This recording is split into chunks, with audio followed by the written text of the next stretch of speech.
शुरुआत हो चुकी है दूसरे राउंड की और दूसरे राउंड में फिर से नेता पहुंच गए हैं आप लोगों के बीच। सुनिए जरा।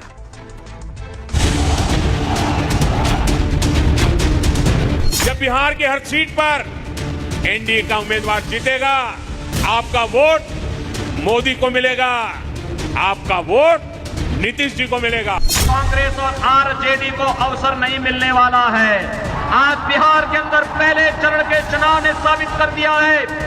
कट्टा लहराने वाली सरकार चाहिए या पाकिस्तान पर गोला बरसाने वाली सरकार चाहिए? सोनिया लालू नहीं दे सकते हैं, वो सरकार केवल और केवल नरेंद्र मोदी और नीतीश कुमार जी दे सकते हैं। नीतीश कुमार गठबंधन महागठबंधन की सरकार किसी एक जात की सरकार नहीं होगी, किसी एक धर्म की सरकार नहीं होगी, सबकी होगी, किसान की होगी, मजदूर की होगी, अंबानी अदानी की नहीं होगी।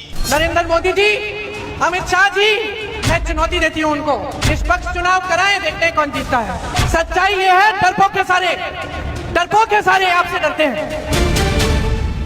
देखा दर्शकों आपने, राउंड 2 शुरू हो चुका है। देखिए राउंड 2 में पहुंच गए पीएम मोदी और पीएम मोदी ने राउंड 2 के लिए यानी दूसरे फेज के लिए आज भागलपुर में चुनावी शंखनाद किया।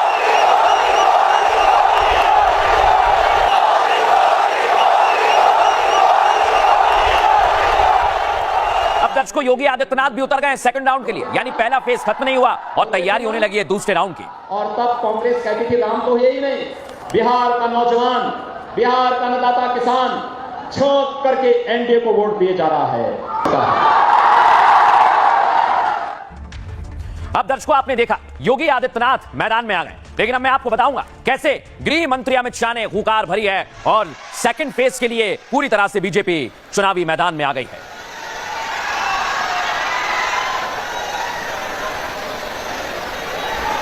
आइए जरा मैं आपको बताता हूं कि कैसे चुनावी दौर में दूसरा चरण शुरू हो गया। कौन कौन सी सीटें देख लीजिए दर्शकों। पश्चिमी चंपारण दूसरे फेज में आएगी, पूर्वी चंपारण भी दूसरे फेज में आने वाली है और शिवहर दूसरे फेज में आएगी।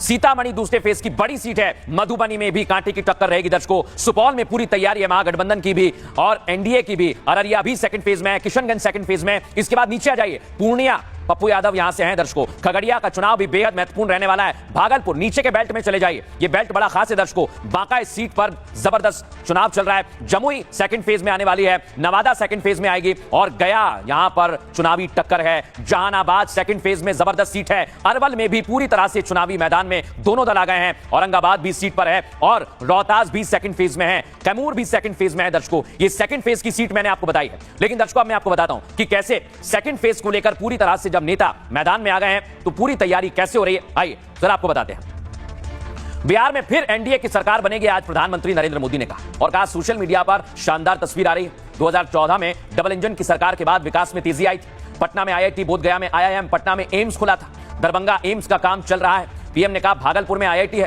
ट्रिपल आईटी है और बिहार में 4 सेंट्रल यूनिवर्सिटीज भी हैं। एनडीए सरकार में गंगा पर 4 बड़े पुल का निर्माण हुआ और आरजेडी बिहार की पूरी एक नई पीढ़ी का भविष्य का गई। जहां कट्टा क्रूरता का राज हो वहां कानून दम तोड़ता है, जहां करप्शन हो वहां सामाजिक न्याय नहीं मिलता। आरजेडी वालों को फा से फरौती, रा से रंगदारी और पा से परिवारवाद, घा से घोटाला सिखाया जाता है। अब इधर जवाब दिया लालू यादव ने, तवा से रोटी पलटती रहनी चाहिए, नहीं पलटने पर जलने का खतरा रहता है। प्रदेश में 20 साल की सरकार बहुत हो गया, अब तेजस्वी यादव सरकार अति आवश्यक है। राहुल गांधी ने कहा वो जहां भी चुनाव लड़ते हैं वोट चोरी करते हैं। बीजेपी से कहा मोदी, शाह और इलेक्शन कमीशन को वोट चोरी नहीं करने देना है। एमजीबी सरकार, महागठबंधन की सरकार गरीबों दलितों की होगी और अडानी अंबानी की नहीं। अमित शाह ने जवाब दिया, बाबर ने राम मंदिर तोड़ा, कांग्रेस ने अटकाया राम मंदिर को, सपा ने अटकाया, लालू जी ने अटकाया। सपा, बसपा, राहुल सभी ने राम मंदिर का विरोध किया। आज रामलला का भव्य मंदिर आसमान की ऊंचाइयों को छू रहा है। राहुल बाबा ने सेना में धर्म और जाति के नाम पर बांटा। कांग्रेस के शासनकाल में आतंकी बिरयानी खाते थे, घुसपैठिए हमारी नौकरी छीनते थे, उन्हें निकालना होगा। तेजस्वी ने कहा बेकार की बातों पर ध्यान ना दें, सिर्फ सरकारी नौकरी और रोजगार बदलाव देखें। फैक्ट्रियां और बिहार में तेज प्रगति के लिए तेजस्वी को वोट करें। जो मुद्दे आपके परिवार को परेशान करते हैं वो असली मुद्दे हैं। किसी भी प्रलोभन, लालच, बहकावे या लालच में ना आए। बिहार देश का सबसे पिछड़ा राज्य बन गया है और इतना ही नहीं, एक के बाद एक हमले शुरू किए गए। सुनवाता हूं आपको। आरजेडी के नेता जो घोषणा करते हैं उस पर कांग्रेस के नेता चुप हो जाते हैं, लेकिन आरजेडी वालों ने उनके नामदार के अहंकार को चुनौती दे दी और उन्होंने तय कर लिया मैं तो मरूं, तुझे मार करके रहूंगा। ये एक दूसरे को मारने में लगे हैं और कांग्रेस की कनपट्टी पर कट्टा रखकर सीएम पद की उम्मीदवारी चोरी कर ली। आरजेडी के जंगल राज की पहचान जिन चीजों से होती है वो है कट्टा, क्रूरता, कटुता, कुसंस्कार, कुशासन और करप्शन। फिर एक बार बिहार की इसी भावना के पीछे माताओं बहनों की उम्मीद है, नौजवानों के सपने हैं। और मेरे नौजवानों, ये मोदी की गारंटी लिख करके रखो, आपका सपना ही, मेरे नौजवान साथियों लिख करके रखो, आपका सपना ही मोदी का संकल्प है। लेकिन दर्शकों, आज चुनाव में मायावती की एंट्री हो गई। दर्शकों, ये तस्वीर आपको दिखा रहा हूं और बिहार के चुनाव में मायावती की एंट्री पर चर्चा जोरों शोरों से चल रही है। लेकिन आपको दिखाता हूं दर्शकों कि आखिर पहले चरण के मतदान में आज खत्म हो गया। दूसरे चरण के लिए नेता धुआंधार प्रचार पर है। इसी सिलसिले में मुकेश सैनी बगहा पहुंचे, लेकिन वहां उनका हेलीकॉप्टर लैंड नहीं हो पाया। खबर है कि सुरक्षा कारणों के चलते प्रशासन ने लैंडिंग नहीं होने दी, जिसके बाद मुकेश सैनी ने फोन के जरिए सभा को संबोधित किया। कैराना की सांसद इकरा हसन भी आज मुश्किलों में थी। दर्शक, उन्होंने आज मुश्किलों का सामना किया।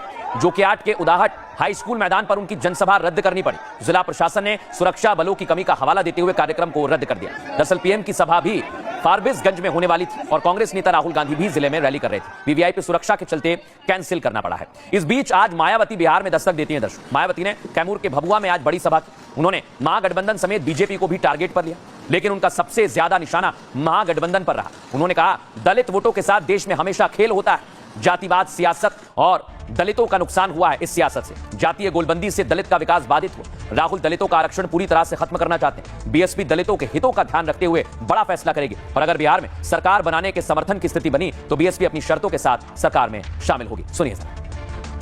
बिहार की तरह दिन दहाड़े हत्याएं होती हैं और जो अपराधी होते हैं उनको पकड़ा नहीं जाता है। उनको बचाने के लिए उनको जबरदस्ती जेल में भेज दिया जाता है। वहाँ की खातिरदारी खूब करते हैं। ये आप लोगों को मालूम होना चाहिए।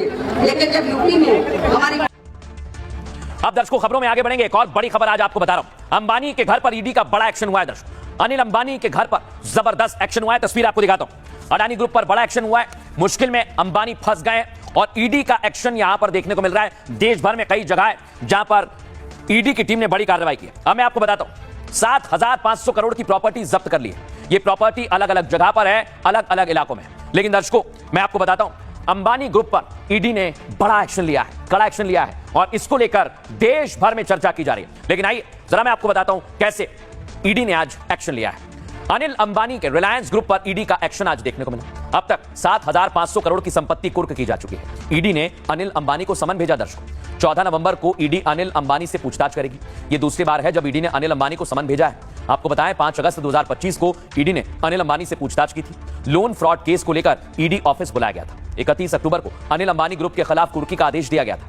ईडी ने 40 से ज्यादा प्रॉपर्टीज जब्त की है। जब्त संपत्ति करीब 7,500 करोड़ रुपए की है। मनी लॉन्ड्रिंग के मामले में एक्शन भी लिया गया है। मुंबई के बांद्रा पाली हिल वाला घर भी अटैच कर लिया गया है। दिल्ली का रिलायंस सेंटर भी इसमें शामिल है। दिल्ली, नोएडा, गाजियाबाद, मुंबई, पुणे, ठाणे, हैदराबाद, चेन्नई, कांचीपुरम और ईस्ट गोदावरी की जमीन, ऑफिस और फ्लैट को अटैच किया गया है। यह बहुत बड़ी कार्रवाई है। दर्शकों, अब मैं आपको बताता हूं, दर्शकों, लगातार अंबानी ग्रुप पर कार्रवाई की जा रही है। इसको लेकर अलग अलग तरह के सवाल भी पूछे जा रहे हैं। लेकिन दर्शकों, खबर आपको बताऊं मैं आखिर हुआ क्या है। कॉर्पोरेट लोन को अपनी ही ग्रुप कंपनियों को ट्रांसफर कर दिया, यह आरोप लगा अनिल अंबानी पर। कई लोन बिना सही डॉक्यूमेंट्स के एक ही दिन में मंजूर हो गए। सोचिए जरा, कुछ मामलों में पैसा लोन सैंक्शन होने से पहले ही मिल गया। यह हो रहा था, कई उधारकर्ता कमजोर वित्तीय स्थिति वाले थे और लोन का इस्तेमाल बताए गए मकसद के लिए नहीं किया गया। अब ईडी क्या दावा कर रही है कि यह सब प्लानिंग के साथ किया गया है और बड़े पैमाने पर फंड का डायवर्जन किया गया है। ईडी की कार्रवाई पर अनिल अंबानी ग्रुप ने एक बयान भी जारी किया। कहा कि इससे ग्रुप के बिजनेस पर कोई असर नहीं पड़ा है। ईडी द्वारा कुर्क की गई संपत्ति ज्यादातर रिलायंस